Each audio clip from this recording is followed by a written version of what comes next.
ಪಂಡಿತ್ ಪುಟ್ಟರಾಜ ಕವಿಗವಾಯಿಗಳವರು ಬಹಳ ದೊಡ್ಡ ವಿದ್ವಾಂಸರು.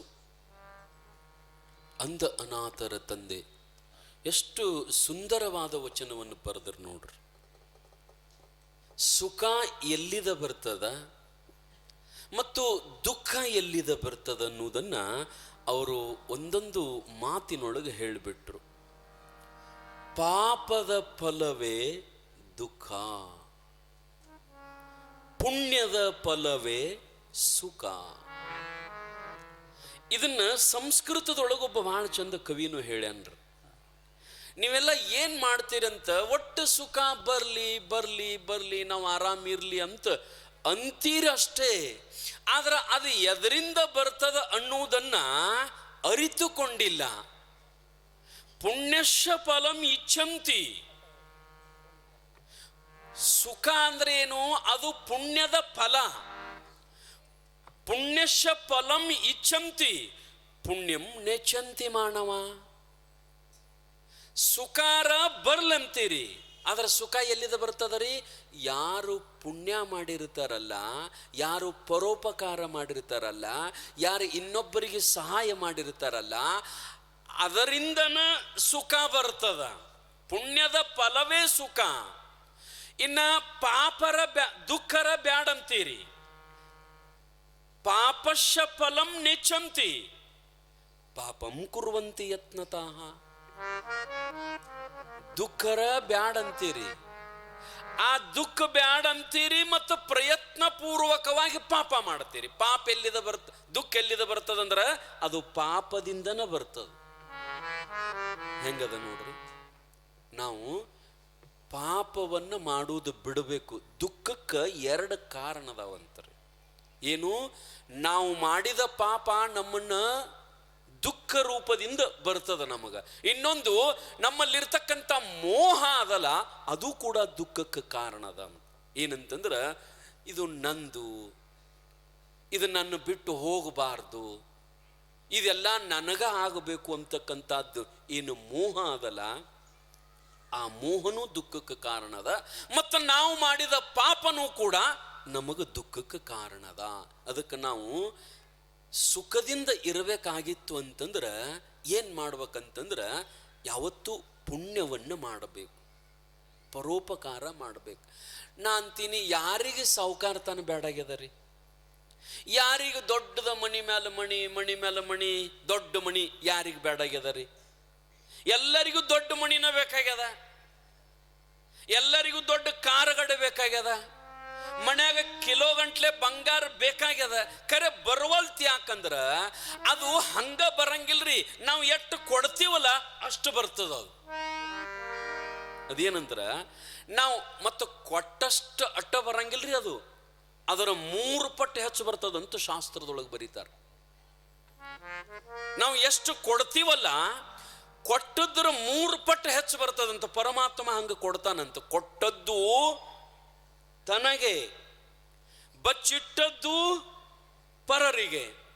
ಕೊಟ್ಟದ್ದು ಕೆಟ್ಟಿತನ ಬೇಡ, ಅದು ಮುಂದೆ ಕಟ್ಟುವುದು ಉತ್ತಿ ಸರ್ವಜ್ಞ. ನಾವು ಯಾರಿಗೆ ಇಲ್ಲದವರಿಗೆ, ಬಡವರಿಗೆ, ದೀನರಿಗೆ, ದಲಿತರಿಗೆ, ಭಿಕ್ಷುಕರಿಗೆ ನಮ್ಮ ಕಡೆಯಿಂದ ಎಷ್ಟು ಸಾಧ್ಯ ಆಗುತ್ತದಲ್ಲ ಅಷ್ಟು ಕೊಡುವುದನ್ನು ಕಲಿಬೇಕು, ದಾನ ಮಾಡುವುದನ್ನು ಕಲಿಬೇಕು. ನಿಮ್ಮ ಮನೆ ಮುಂದೆ ಯಾರು ಭಿಕ್ಷುಕರು ಬಂದ್ರ ಒಂದು ರೊಟ್ಟಿ ಅವರಿಗೆ ಹಾಕಬೇಕ್ರಿ. ಬಸವಣ್ಣ ಮತ್ತೆ ಏನ್ ಮಾಡ್ತಿದ್ದ? ಬಸವಣ್ಣವರು ಪ್ರತಿನಿತ್ಯ ಎಷ್ಟು ಮಂದಿಗೆ ಅವ್ರು ಊಟ ಮಾಡಿಸ್ತಿದ್ರು ಅಂತಂದ್ರ 196,000 ಜಂಗಮರಿಗೆ ಊಟ ಮಾಡಿಸ್ತಿದ್ರು. ಎಷ್ಟ್ರಿ? 196,000 ಜಂಗಮರಿಗೆ. ಅಂದ್ರ ಬರೇ 4,00,000 ಕಡಿಮೆ 2 ಲಕ್ಷ ಮಂದಿಗೆ. 196,000 ಬರೇ 4,000 ಕಡಿಮೆ 2 ಲಾಖ ಮಂದಿಗೆ ಪ್ರತಿ ದಿವಸ ಊಟ ಮಾಡಿಸ್ತಿದ್ರಂತ್ರಿ ಅವರು. ಮತ್ತು ಬರೀ ಊಟ ಮಾಡಿಸೋದು ಅಷ್ಟ ಅಲ್ಲ, ಬಸವಣ್ಣ ಮತ್ತು ಗಂಗಾಂಬಿಕೆ ಇಬ್ಬರು ಕೂಡಿ ಬಂದು ಬಾಗಲು ಹೊರಗೆ ನಿಂತು ಬಂದ ಜಂಗಮರಿಗೆ ಮಣಿ ಹಾಕಿ ಪಾದಕ್ಕೆ ನೀರು ಹಾಕ್ತಿದ್ರಂತೆ. ಪಾದಕ್ಕೆ ನೀರು ಹಾಕಿ ಅವ್ರ ಪಾದ ತೊಳೆದು ವಿಭೂತಿ ಹಚ್ಚಿ ನಮಸ್ಕಾರ ಮಾಡಿ ನಡ್ರಿಯಪ್ಪ ಒಳಗಂತ ಕಳಿಸ್ತಿದ್ರಂತ. ಮತ್ತ 100 ಜಂಗಮರು, 1000 ಜಂಗಮರು, ಹಿಂಗ ಎಷ್ಟು ಮಂದಿ ಬರ್ತಾರೆ, ಎಲ್ಲರಿಗೂ ಒಂದೊಂದು ಕೊಡ ನೀರು ಹಾಕಿ ಪಾದ ತೊಳೆದು ನಮಸ್ಕಾರ ಮಾಡಿ ಒಳಗೆ ಕಳಿಸ್ತಿದ್ರು. ಬರೇ ಪಾದಕ್ಕೆ ಹಾಕಿದ ನೀರ, ಜಂಗಮರ ಪಾದಕ್ಕೆ ಹಾಕಿದ ನೀರ ಹರಿದು ಹೋಗಿ ವರ್ಷಿಗೆ 40 ಎಕರೆ ಭತ್ತ ಬೆಳಿತಿತ್ತಂತ್ರಿ ಬಸವಣ್ಣಂದು. ಬರೀ ಜಂಗಮರ ಪಾದಕ್ಕೆ. ಮತ್ತು ದಿವಸ ಹೊತ್ತೊಂಟ್ರೆ ಹಾಕಬೇಕಲ್ರಿ, ದಿವಸ 1,00,000 ಮೇಲೆ 96,000 ಕೊಡ ನೀರು ಹಾಕೋದು, ಹರಿದು ಹೋಗಿ ವರ್ಷಿಗೆ 40 ಎಕರೆ ಭತ್ತ ಬೆಳಿತಿತ್ತಂತ. ಎಂಥ ಪುಣ್ಯವಂತರು. ಮತ್ತು ಅವ್ರಿಗೆ ಹೆಂಗಂದ್ರೆ ಅವ್ರು ಏನು ಬೇಡ್ತಾರ ಅದನ್ನು ನೀಡ್ತಿದ್ರಂತ ಬಸವಣ್ಣವ್ರು. ಅವ್ರಿಗೇನು ಪ್ರಸಾದ ಬೇಕು ಅದನ್ನು ನೀಡ್ತಿದ್ರಂತ ಬಸವಣ್ಣವರು. ಅಷ್ಟು ಮಂದಿಗೆ ದಾಸೋಹ.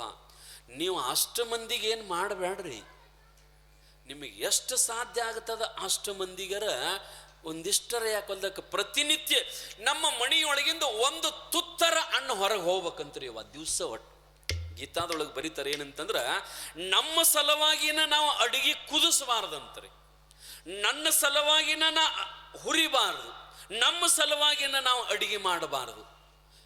ಒಂದು ತುತ್ತು ಹಣ್ಣು ಹೊರಗೆ ಹೋಗಲಾರ್ದ ನಾವು ಒಟ್ಟ ಮನ್ಯಾನವ್ರು ತಿಂದಿವಂದ್ರೆ ಅದು ಅಣ್ಣ ತಿಂದಂಗಲ್ಲ, ಅದು ಪಾಪ ತಿಂದಂಗಂತ ಗೀತಾದೊಳಗೆ ಬರೀತಾರೆ. ಅದು ಪಾಪನೇ ತಿಂದಂಗ. ಅದನ್ನ ನಮ್ಮ ಹೆಣ್ಮಕ್ಕಳು ಭಾಳ ಪಾಲಿಸ್ಕೊಂಡು ಬಂದಾರ ನೋಡ್ರಿ. ಹೆಣ್ಮಕ್ಳಿಗೆ ಭಾಳ ಆ ಬುದ್ಧಿ. ಮನ್ಯಾಗ ಒಂದು ಈಟು ಪಲ್ಯ ಮಾಡಿದ್ರಂದ್ರೆ ಯಾರ್ದಾರ ಒಂದು ಬಟ್ಲಿತ್ತಂದ್ರೆ ಅದನ್ನ ಓದಿ ಹಂಗೆ ಕೊಡಂಗಿಲ್ಲ ನಮ್ಮ ಅವ್ಗಳು. ಅದ್ರಾಗ ಒಂದಿಟ್ಟು ಏನಾರ ಹಾಕಿ ಮಾಡಿ ಓದಿ ಕೊಟ್ಟ ಬಿಡೋದು. ಯಾಕಂದ್ರೆ ಹಿಂದಿಂದ ಪದ್ಧತಿ ಅದ ರೀ ಅದು. ಏನಾರ ಮಾಡಿ ಒಂದು ಈಟು ಇವತ್ತು ಇಡ್ಲಿ ಮಾಡಿದ್ರೆ ಬಾಜುದಕ್ಕಿಗೆ ಓದಿ 2 ಇಡ್ಲಿ ಕೊಟ್ಟವ, ಇಡ್ಲಿ ಸಾಂಬಾರು ಓದಿ ಕೊಟ್ಟ ಅಂದ್ರೆ ಕೊಟ್ಟು ತಿನ್ಬೇಕಂತ ನೇಮ್ ಅದ ರೀ. ದ್ವಾಸೆ ಮಾಡಿದ್ರೆ ಓದಿ ಕೊಟ್ಟವ, ಒಂದು ಬಿಸಿ ರೊಟ್ಟಿ ಕೆಂಪು ಖಾರ ಮಾಡಿದ್ರೆ ಆ ಅಜ್ಜಿ ತಿತ್ತೇಳಿ ಹೋಗಿ ಕೊಟ್ಟವ. ನಮ್ಮ ತಾಯಿಗಳಿಗೆ ಭಾಳ ಗೊತ್ತದು, ದಾನ ಕೊಟ್ಟು ಕೊಟ್ಟು ಮಾಡಿ ಯಾವತ್ತೂ ನೋಡ್ರಿ.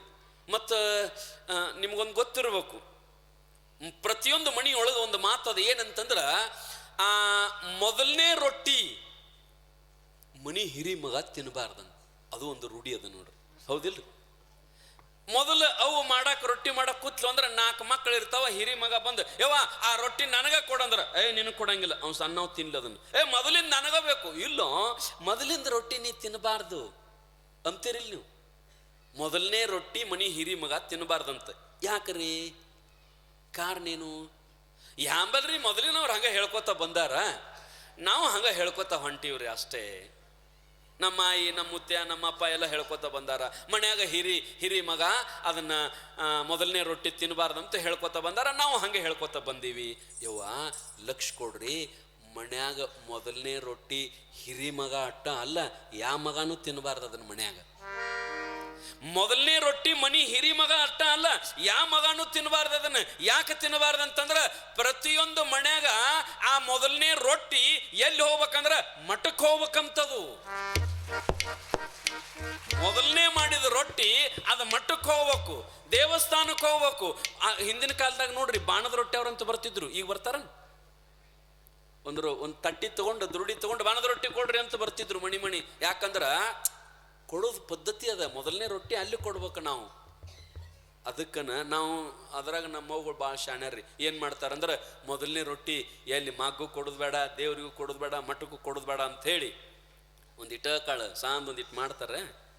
ಮಾಡಿದ ತಿಮ್ಯಾಗ ಹಾಕಿ ಹಂಗಟ್ಟು ಮಾಡಿ ಅಲ್ಲಿ ಅಗ್ನಿ ಸ್ವಾಹ, ಎಲ್ಲಿ ದೇವ್ರು ಇಲ್ಲಿ ಅಗ್ನಿ ಕೊಟ್ಟು ಬಿಟ್ಟಿವಲ್ಲ ಅಂಥೇಳಿ ಹಿಂಗೂ ಮಾಡ್ತಾರೆ. ಅಲ್ಲೇ ಒಲ್ಯಾಗ ಹೋಗೋದು ಬಿಡ್ತಾರೆ. ಮಾಡ್ತಿರಲ್ರಿ? ಆನಂತರ ಲಾಸ್ಟ್ ರೊಟ್ಟಿನೂ ಕೊಡ್ಬೇಕಂತ ನೇಮ್ ಐತಂತ್ರಿ ಅದು ಮಠಕ್ಕೆ. ಕೊನೆ ರೊಟ್ಟಿನೂ ಕೊಡ್ಬೇಕಂತ. ಆ ಕೊನೆ ರೊಟ್ಟಿ ಎಲ್ಲಿ ಅದ್ರಾಗ ಹಿಟ್ಟಿಂದು ಅದು ಇದ್ದು ಒಲ್ಯಾಗ ಜಾಡಿಸ್ಬಿಡು, ಅದು ಹೋಯ್ತು ಅಂತ ತಿಳ್ಕೊಂಡು ಹಿಂದಿನ ಮಂದಿ. ಕಾರಣ ಏನಂತಂದ್ರೆ, ನಾವು ಬರೀ ನಮಗಾಗಿನೇ ಅನ್ನ ಕುದಿಸಿ ತಿನ್ನಬಾರ್ದು. ಯಾರ ನಿಮ್ಮ ಮನೆ ಮುಂದೆ ಬಂದವ್ರಿಗೆ ಒಂದಿಷ್ಟು ಏನಾದರೂ ಕೊಟ್ಟು ತಿನ್ಬೇಕಂತ ನೇಮ್ ಅದರಿವ. ಒಬ್ಬಕ್ಕೆ ಅಜ್ಜಿ ಜೀವನದೊಳಗೆ ಎಂದೂ ಯಾರಿಗೂ ಒಂದು ತುತ್ತು ಅನ್ನ ಕೊಟ್ಟಕ್ಕೆ ಅಲ್ಲಂತಕ್ಕೆ, ಯಾರಿಗೂ ಎಂದೂ ಕೊಡಂಗಿಲ್ಲ. ಜೀವನದೊಳಗ ಒಂದು ತುತ್ತು ಅನ್ನ ಕೊಟ್ಟಕ್ಕೆಲ್ಲ. ಒಂದಿನ ಸಮರ್ಥ ರಾಮದಾಸರು ಭಿಕ್ಷಾ ಬೇಡ್ಕೋ ಅಂತ ಅಡ್ಡಾಡ್ತಿದ್ರು. ಸಮರ್ಥ ರಾಮದಾಸರು ಬಹಳ ದೊಡ್ಡ ತತ್ವಜ್ಞಾನಿಗಳ ರಾಮದಾಸರು ಭಿಕ್ಷಾ ಬೇಡ್ಕೊಂತ ಅಡ್ಡಾಡುವಾಗ ಅವ್ರು ಭಾಳ ಬೇಡ್ತಿದ್ದಿಲ್ಲ. ದಿವಸ ಒಂದು 4-5 ಮಣಿ ಬೇಡೋದು, ಎಷ್ಟು ರೊಟ್ಟಿ ಪಲ್ಯ ಅನ್ನ ಬರ್ತದಲ್ಲ ಅಷ್ಟು ತಿಂದು ಆರಾಮಿರೋದು. ಇದೊಂದು ಪದ್ಧತಿ ಅವ್ರದ್ದು ಸಮರ್ಥ ರಾಮದಾಸರು.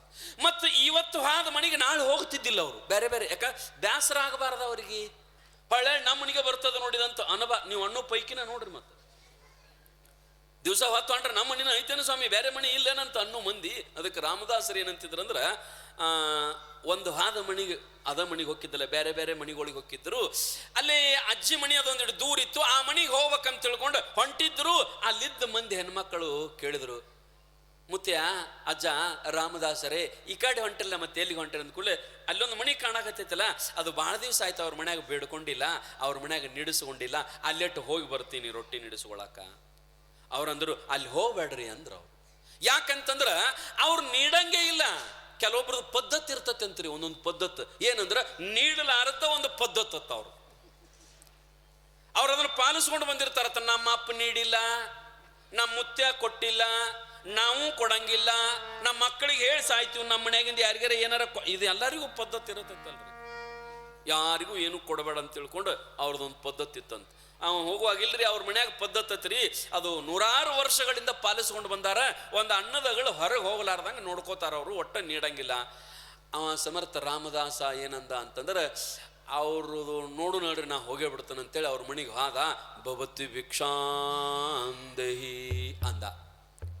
ಆಕಿ ಒಳಗಿದ್ದ ಅಜ್ಜಿ ಓಡಿ ಬಂದ್ಲು, ನಕ್ಕೋತ ಓಡಿ ಬಂದ್ಲಕ್ಕಿ. ಸಮರ್ಥ ರಾಮದಾಸ್ ಅಂತ ಓಣ್ಯನವ್ರ ಹಿಂಗೆ ಹೇಳಿದ್ರು, ನಕ್ಕೋ ಅಂತ ಬರ್ತಾಳಂದ್ರೆ ಬಹುತೇಕ ನೀಡ್ತಾಳಿಕಿ, ಸುಳ್ಳು ಹೇಳ್ತಾರ ಓಣ್ಯನವ್ರ ಅಂತ ತಿಳ್ಕೊಂಡು ಅಂದ್ರು. ಆದ್ರೆ ಆಕಿ ಬಂದು ಏನಂದ್ಲ ಅಂತಾರ, ಯಪ್ಪ ನಮ್ಮನಿಗೆ ಯಾಕೆ ಬಂದ್ಯೋ ತಂದೆ ಅಂದ್ಲಕ್ಕಿ. ನಮ್ಮನಿಗೆ ಬಂದ್ಯೋ ಯಾಕೋ ಯಪ್ಪ ಅಂತಂದಾಗ, ಯಾಕ್ರಿ ಒಂದಿಟ್ಟು ನೀಡಲೇ ಏನಕ್ಕೈತೆ ಅಂದ್ಕೊಳ್ಳಿ. ಇಲ್ಲ ಯಪ್ಪ, ನನ್ನ ತಟ್ಯಾಗ ಇದ 4 ಸೇರು ಹಿಟ್ಟಿನ ರೊಟ್ಟಿ ಮಾಡೇನ್ಯ, 4 ಸೇರು ಹಿಟ್ಟಿಂದ ಬಿಸಿ ಬಿಸಿ ರೊಟ್ಟಿ ಅದಾವ, ಅನ್ನ ಸಾರ ಪಲ್ಯ ಎಲ್ಲ ಐತೆ. ಕರೆ ಏನ್ ಮಾಡುದಪ್ಪ, ನಮ್ಮ ಹಿಂದಿನ ಹಿರಿಯರು ಮಾಡಿಟ್ಟಾರ, ಯಾರಿಗೂ ಒಂದು ತುತ್ತು ಅನ್ನ ನೀಡಬಾರ್ದಂತ ನಮ್ಮಲ್ಲಿ ಪದ್ಧತಿ ಅದ ನೋಡ್ರಿ. ಅಂತ ಪದ್ಧತಿ ಇರ್ತಾವ ಒಬ್ಬೊಬ್ಬರಲ್ಲಿ. ನಮ್ಮ ಮನ್ಯಾಗ ಪದ್ಧತಿ ಅದರಿಯಪ್ಪ, ಒಂದು ತುತ್ತು ಅನ್ನನು ನೀಡಬಾರ್ದಂತ ತಿಳ್ಕೊಂಡು ಪದ್ಧತಿ ಐತಿ ನಮ್ಮದು, ಅದಕ್ಕೆ ನಾವು ನೀಡಂಗಿಲ್ರಿ ಅಂತಂದಾಗ ಅವನು ಸಮರ್ಥ ರಾಮದಾಸ್ ಅಂದ, ನಿಮ್ಮ ಮನ್ಯಾಗ ಹೆಂಗ ಪದ್ಧತಿ ಐತಲ್ಲ, ನಮ್ಮದು ಒಂದು ಪದ್ಧತಿ ಐತಿ. ಯಾವ ಮನಿಗೆ ಹೊಕ್ಕಿವಲ್ಲ ಆ ಮನಿಂದ ನೀಡಿಸ್ಕೊಂಡು ಬರ್ಲಾರ್ದಂತದ್ದು ನಮ್ಮದು ಪದ್ಧತಿ ಐತಿ. ನೀಡಿಸ್ಕೊಂಡ ಹೋಗ್ಬೇಕ ನಾವು, ಹಂಗ ಹೋಗೋ ಪದ್ಧತಿ ನಮ್ಮಲ್ಲಿಲ್ಲ. ಆಕೆ ಅಂದ್ಲು, ಹಂಗೆ ಮಾಡಬೇಡಯಪ್ಪ, ಇನ್ನ 4 ಮನಿ ಹೋದ್ರೆ ಮತ್ತೆ ನೀಡ್ಯಾರ ನೀಡ್ತಾರ, ನಮ್ಮ ಮನೆ ಮುಂದೆ ಒಣ ನಿಂತು ಏನು ಮಾಡ್ತಿ, ಮಂದಿ ಮನೆ ಮುಂದೆ ಹೋದ್ಯಾರ 4 ರೊಟ್ಟಿ ನೀಡ್ತಾರ, ಹೋಗಯ್ಯಪ್ಪ. ಹ್ಞೂ ಅಂದವ್. ನಾವು ಬರಂಗಿಲ್ಲ, ಬಂದಿಂದ ನಾವು ಹಂಗ ಹೋಗಂಗಿಲ್ಲ. ಕೆಲವೊಬ್ರು ಭಿಕ್ಷುಕರು ಭಾಳ ಬೆರಿಕಿರ್ತಾರ್ರಿ, ನೋಡ್ಬೇಕ್ರಿ. ಕೆಲವೊಬ್ರು ಭಿಕ್ಷುಕರು, ಒಬ್ಬ ಹೆಣ್ಮಗಳು ಹಿಂಗ ದೊಡ್ಡ ಸೋಫಾದ ಮ್ಯಾಗ 5,000 ರೂಪಾಯಿ ಸೀರೆ ಉಟ್ಕೊಂಡು 50,000 ರೂಪಾಯಿ ಸೋಫಾದ ಮ್ಯಾಗ ಕೂತಿದ್ಲು. 1 ಲಕ್ಷ 1 ಕೋಟಿ ರೂಪಾಯಿದ ಮಣಿ ಇತ್ತು. ಭಿಕ್ಷುಕ ಹೆಣ್ಮಗಳು ಬಂದು ಮಣಿ ಮುಂದೆ ನಿಂತು, ಯವಾನ ಒಂದು ರೊಟ್ಟಿ ನೀಡ ಅಂದ್ಲಕ್ಕಿ. ಆಕೆ ಸಾವುಕಾರ್ತಿದ್ ನೋಡ್ರಿ, ದೊಡ್ಡ ಸೀರೆ ಉಟ್ಕೊಂಡು ಕೂತಿದ್ದಳ. ಹೋಗ ಬರೇ ಹೊಳ್ಳ ನಮ್ಮ ಮನೆಗೆ ಬರ್ತೀರಿ, ನೀಡಿ ನೀಡಿ ನೀಡಿ ಸಾಕಾಗ್ಯದ. ಆಕೇನು ಒಂದು ತುತ್ತು ಎಂದು ನೀಡಿಲ್ಲ, ಮತ್ತೆ ಸುಮ್ಮ ಅನ್ನೋದು ಹಂಗ. ನೀಡಿ ನೀಡಿ ನೀಡಿ ಸಾಕಾಗ್ಯದ, ನಿಮ್ಮ ಕಾಲಾಗ ಬಾಗಲ ಹೆಕ್ಕೊಂಡ್ ಕೊಂಡಿರ್ಬೇಕಾಗ್ಯದ, ನಡಿ ಅತ್ತಾಗಂತ ಬೈದ್ಲು. ಬೈದ ಕೂಡಲೇ ಆಕೆ ಭಿಕ್ಷುಕಿ ಏನಲ್ಲ ಅಂತಂದ್ರೆ, ಸುಮ್ಮ ನೀಡ್ತೀವ ಹಿಂಗ ಅಂದ್ಲಕ್ಕಿ. ಸಾವುಕಾರ್ತಿಗೆ ಬಿರಿ ಬತ್ರಿ ಅದು. ನಾ ಈ ಊರು ಸಾವುಕಾರ್ತಿ, ನೀ ಭಿಕ್ಷುಕಿ, ನನಗೆ ಹಿಂಗಂತಿ, ಸುಮ್ಮ ನೀಡ್ತೇವೋ ಏನತಿ ಅಂದ್ರೆ ಏನು ನಾನು ಕೂಡ ಜಗಳ ತಂಗ್ಯಂಗೆ ಕಾಣ್ತೇನಿ ಅಂತ ತಿಳ್ಕೊಂಡು ಈಕಿ ಅಂದ್ಲು. ಆಕೆ ಭಿಕ್ಷುಕಿ ಅಂದ್ಲಿ, ಯವ್ವ ಸಾವುಕಾರ್ತಿ, ನಾ ಯಾಕೆ ಜಗಳ ತೆಗಿಲೆ ತಾಯಿ, ನಿನ್ನ ಕೂಡ ನಾ ಯಾಕೆ ಜಗಳ ತೆಗಿಲಿ, ನೀ ನೀಡುದು 1 ರೊಟ್ಟಿ, ನೀಡಿದ್ರ ತಿಂತನ, ನೀಡ್ಲಿಲ್ಲ ಅಂದ್ರೆ ಹಂಗ ಹೊಕ್ಕನ, ಅದು ನೀ ನೀಡಿದಂತ ತಿತ್ತನ್ನ. ಮತ್ತು ನೀವು ನಿಮ್ಮ ಮನೆಗೆ ಭಿಕ್ಷುಕರು ಬಂದ್ರೆ ಅವ್ರು ಏನಂತಾರ್ರಿ, ಯವ್ವ ಸಟ್ನ ಹಂಚಿಟ್ಟು ಒಂದು ಬಿಸಿ ರೊಟ್ಟಿ ಮಾಡಿಕೊಡ ಯವ್ವ ಅತ್ತಾವ ನಾವು. ನೀವು ಎಂಥದ್ದು ನೀಡ್ತೀರಿ, ತಿಂಗಳದಿರ್ಲಿ ತಂಗಳದಿರ್ಲಿ ಹಳಸಿದ್ದಿರ್ಲಿ ಬಿಡಿಸಿದ್ದಿರ್ಲಿ ಏನಾರ ನೀಡ್ರಿ, ಸುಮ್ಮ ತೊಗೊಂಡು ಹೋಗಿಬಿಡ್ತಾವ ಪಾಪ, ಅವು ಸುಮ್ಮ ತೊಗೊಂಡು ಹೋಗಿಬಿಡ್ತಾವ. ಆಕೆ ಅಂದ್ಲು, ನಾ ಯಾಕೆ ಹಂಗೆ ಅಂತನಂತಂದ್ರೆ ಯವ್ವ, ನಾನು ಹಿಂದಿನ ಜನ್ಮದೊಳಗೆ ನೀ ಏನು 1 ಕೋಟಿ ರೂಪಾಯಿ ಮನಿ ಕಟ್ಟಿಲ್ಲ, ನನ್ನ ಗಂಡ 2 ಕೋಟಿ ರೂಪಾಯಿದ ಮನಿ ಕಟ್ಟಿದ, 5 ಲಕ್ಷ ರೂಪಾಯಿ ಸೋಫಾ ತಂದಿಟ್ಟಿದ್ದ. ನೀ 5,000 ರೂಪಾಯಿ ಸೀರೆ ಪೀತಾಂಬರ ಉಟ್ಕೊಂಡಿ, ನಾ 50,000 ರೂಪಾಯಿದು ಪೀತಾಂಬರ ಉಟ್ಕೊಂಡು ಕೂತಿದ್ನಿ. ನಿನ್ನಂಗನ ನೀ ಹೆಂಗೆ ಕೂತಿಲ್ಲ, ಹಿಂಗ ನಾನು ಹಿಂದಿನ ಜನ್ಮದೊಳಗೆ ಹಿಂಗೆ ಕೂತಿದ್ನಿ. ನಾ ಹೆಂಗೆ ಬಂದನ್ಲ ಈಗ, ಹಿಂಗೆ ಒಬ್ಬಕ್ಕೆ ಭಿಕ್ಷುಕಿ ಬಂದಿದ್ಲು. ನಿನ್ನಂಗ ನಾನು ಸಿಕ್ಕಾಪಟ್ಟಿ ಮಾತಾಡಕ್ಕಿಗೆ ಬೈದು ಕಳಿಸಿನ್ಯ, ನೀಡ್ಲಿಲ್ಲ. ಅವತ್ತು ನೀಡಲಾರಕ್ಕೆ ಇವತ್ತು ನೀಡಿಸ್ಕೊಳ್ಳು ಪಾಳೆ ಬಂದದ ನನಗ. ಆವತ್ತು ನೀಡಲಾರಕ್ಕೆ ಇವತ್ತು ನೀಡಿಸ್ಕೊಳ್ಳು ಪಾಳೆ ಬಂದದ. ಮತ್ತ ನೀನು ನೀಡೇ ಮತ್ ನಿನ್ನಂಗ ಅಕ್ಕಿಯೋ ಏನ್ ನೀಡ್ಲಿಲ್ಲ ಅಂದ್ರ ನನ್ನಂಗ ಅಕ್ಕಿ ನೋಡಿ ಹೆಂಗ ಮಾಡ್ತಿ. ಮುಂದಿನ ಜನ್ಮದೊಳಗೆ ನೀನು ಯವಾ ಒಂದು ರೊಟ್ಟಿ ಕೊಡ ತಾಯಿ, ಸ್ವಾಮಿ ಸೇಮ್ ಹಂಗ ತಾನತ್ತೀರಿ. ಯಾಕಂದ್ರೆ ನಮಗೆ ರೂಢಿನೂ ಇರ್ತದ ನೋಡ್ರಿ. ನಾವು ಸಣ್ಣವ್ರಿದ್ದಾಗ ಭಿಕ್ಷಕ್ಕೆ ಹೋಗಿದ್ದೀವಿ.